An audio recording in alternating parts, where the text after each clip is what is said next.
everyone and welcome back to my channel Books with Natasa.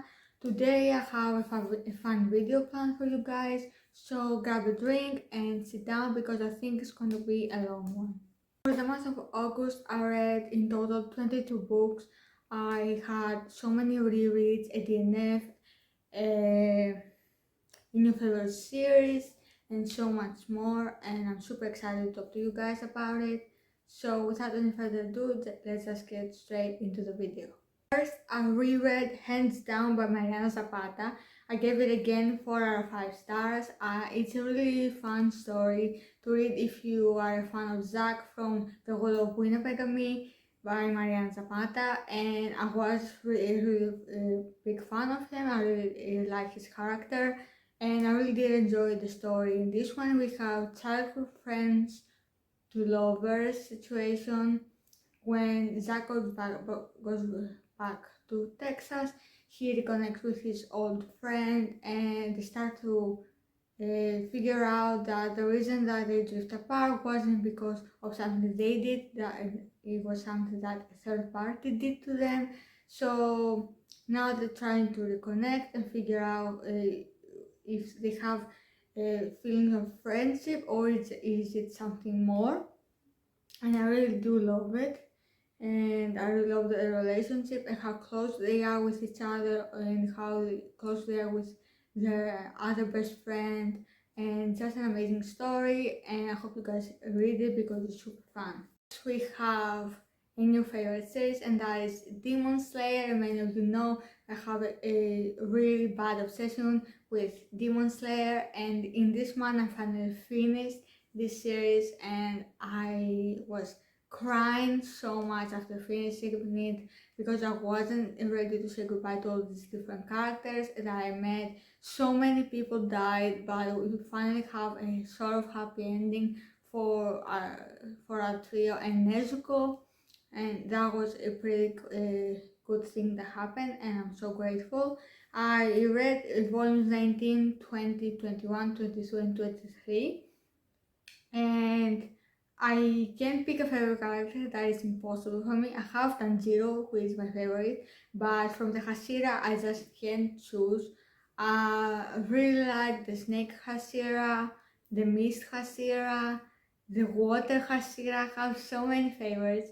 Maybe I will finally make a decision after watching the anime, because I am dying to see season 3 and how the Swordsmith village is going to be animated, because those battle sequences and the entire plot of that arc is just incredible, and I can't wait for the final arc to be animated because I have a feeling that the Infinite Castle is going to be incredible to see, and I just can't wait for it. Next, I read a new series and I couldn't be happier that I started, and that is the Mindfck series by S.T. Abbey, and this series has 5 books: The Risk, Sidetrack, Scarlet Angel, All the Light, and Painted All Red.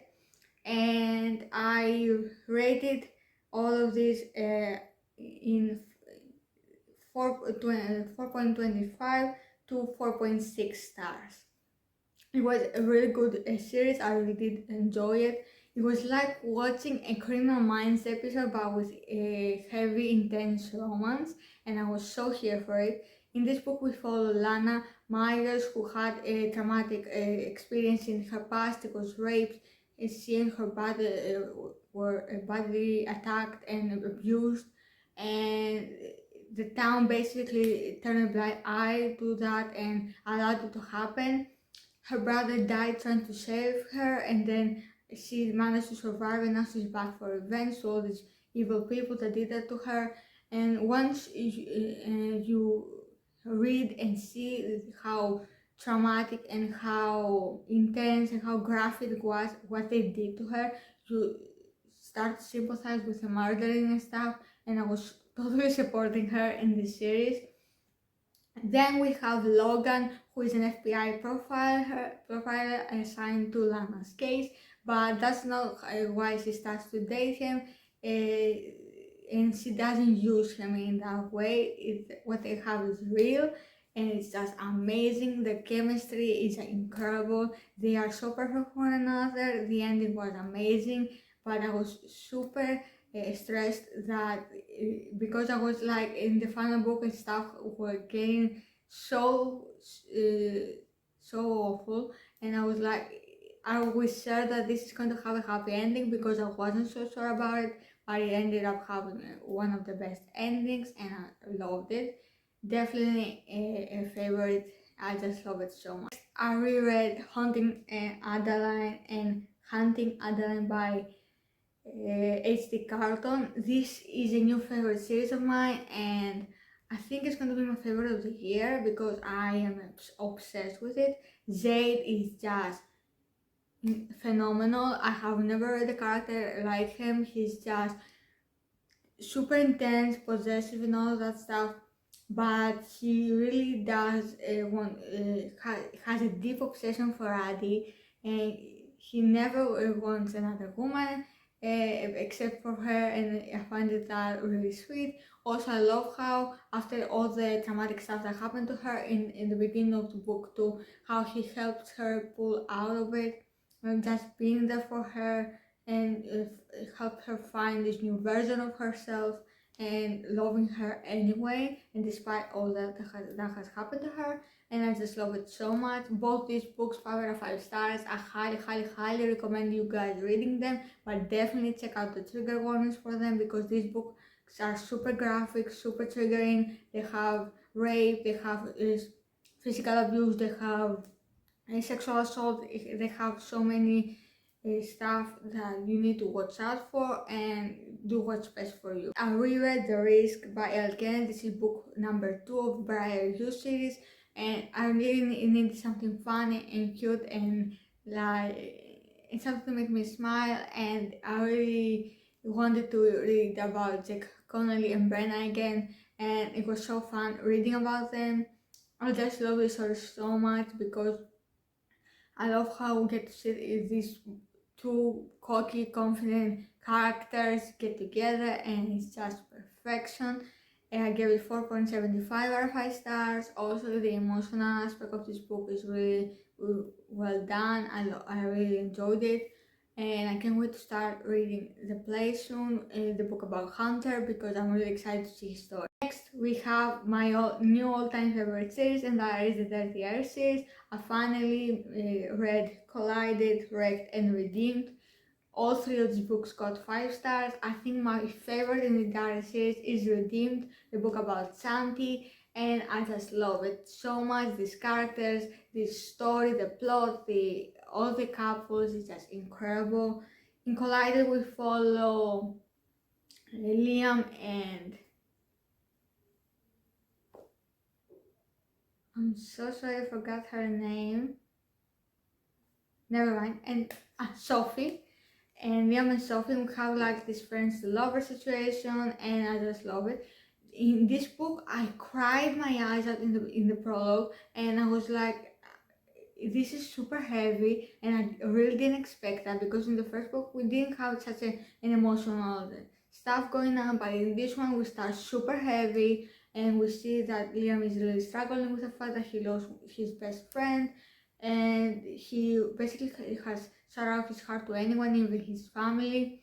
And Sophie manages to bring that part out of him again, and I just love watching them become from friends to lovers, but also being super scared to admit how serious and how true their feelings are, and I just love it so much.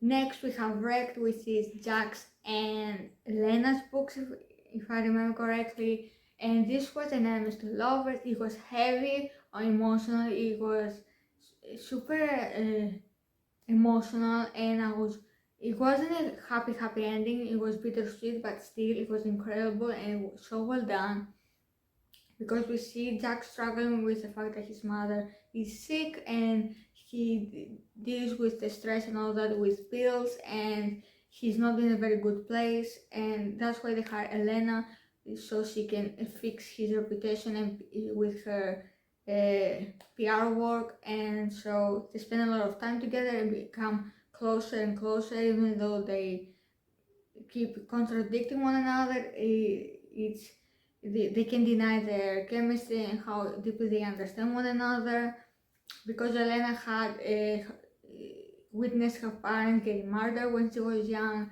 and so they both have this super dark past and they're trying to do what's best for the future. So it's really amazing to see that. Finally, we have Santiago and Chloe, my favorites. Santiago, we see him in the beginning having an accident while he's racing, and something happened, and they had to amputate his right leg, I believe, below the knee. So we see him here now, 3 years later, how he's still struggling in a dark place, super depressed, and he doesn't really live until Noah and Maya decide to leave their son there with him to babysit so they can have some time together because they really need it. But Santi says yes, and that's when basically he meets Chloe, because she is in Italy to find her birth father, and so she kind of goes spying on him so she can see him, but Sandy is his neighbor, and she goes there to hide and ends up meeting Santiago, and they have like this super back and forth debate going on constantly. We see them arguing, bickering all the time, but we also see Chloe not being afraid or disgusted with the fact that he only has one leg, and she wants really to help him move on from that dark place and start loving himself again without the leg, and help him go back into driving. So we see them navigate their relationship slow and steady, even though Santiago is true to his feelings from quite the beginning. Chloe isn't sure if she really loves him, because her entire life, people who were supposed to love her didn't, and now she doesn't even know what love feels like. She just knows that it's hurtful, so she doesn't want that to happen to her because she can't handle it, but they become closer and closer, and stuff with her mother happen because she's a real bitch, and I'm not sure to say that, but still it's super emotional. Just love this story so much. I'm praying that Lauren Nasser writes an next generation series, because I really need to see the kids from all these characters being together. Even though we got like an extended epilogue for each of these, and we got to see their kids being together, and Noah's KW has a crush on Liam's kid, and it's like the cutest thing ever, and I love it so much. Next, I read Eyes on Me by Sarah Kate, and this was a DNF for me. I was really struggling with this book, maybe because it's heavy on the sex stuff and not really a plot, and the sex scenes are quite graphic and some stuff that I'm not comfortable with, so I ended up DNFing book and DNFing series. I'm not going to continue with it. It's just not for me. I am not into that sort of stuff, so I don't see myself reading anymore. But this book follows it's a step brother, step sister situation, but they're not plot related. And she's a cam girl and he's a voyeur, so he likes to watch stuff, and it's like super creepy, but also not. But it's not my thing, so I ended up DNFing it. No regret. Finally, I was feeling my Avatar mood coming back, and I decided it's time for me to try and read the comics that take place after the TV show. And I read the first one, that is Avatar the Last Airbender, The Lost Adventures, and I gave it 4 out of 5 stars. I really did enjoy it. It was super funny, and I love watching these extra scenes that didn't make it into the show, and it was just so fun. I love Sokka so much. He's the most hilarious character ever. I really wanted to see more scenes with Zuko, but we didn't get him here very much. But still, it was super hilarious, and I just loved it. So that's it for my video. I hope you enjoyed. I really had fun talking about this with you guys. I have a lot of videos planned for you guys for this month. I'm hoping to film some fall ones, as well, so pray for me, but we'll see how this goes, and I will see you for my next video very soon. Bye!